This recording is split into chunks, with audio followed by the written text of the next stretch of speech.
வணக்கம் நண்பர்களே, நான் தான் லவ்லி ஃபேன்சி ஜலாலுதீன் திருச்சி.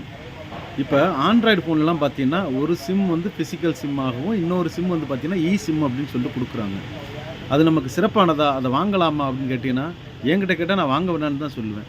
என்ன காரணம் அப்படின்னா, ஃபிசிக்கல் சிம்னா நம்ம எடுத்துட்டு அந்த சிம்ம இன்னொரு ஃபோன்ல போட்டு யூஸ் பண்ணலாம். ஒருவேளை ஃபோன் ரிப்பேர் ஆச்சுன்னா, சிம்ம கழட்டிட்டு ஃபோன குடுத்துட்டு வருவோம்.